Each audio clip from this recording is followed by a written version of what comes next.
Struggling with project planning? Let's explore how PRT can help you estimate timelines and manage uncertainty. Are you facing challenges like slipping deadlines, unknown factors, and difficulty estimating realistic timelines? Deadlines keep getting pushed back? You're not alone. Many projects suffer from unforeseen problems. Let's travel back to the late 1950s and learn about the origins of PERT. The Polaris missile project faced high uncertainty and needed a reliable planning tool. PERT stands for Program Evaluation and Review Technique. It's a method for estimating task durations under uncertainty.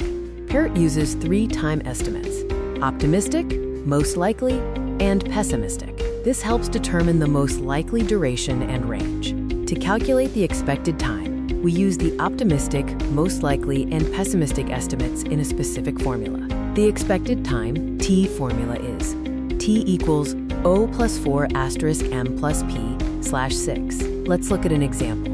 To effectively use PERT, we build a network diagram that shows tasks and their dependencies. Tasks are individual actions. Dependencies show which tasks must be completed first, events are start/endpoints, and activities are the tasks themselves. The critical path is the longest path from start to finish in the project. It determines the minimum duration of the project. Any delay on the critical path will delay the entire project. Knowing this is key to focusing resources. Slack or float is how much a task can be delayed without affecting the project's overall timeline. Tasks on the critical path have 0 slack. Non-critical tasks may have some slack.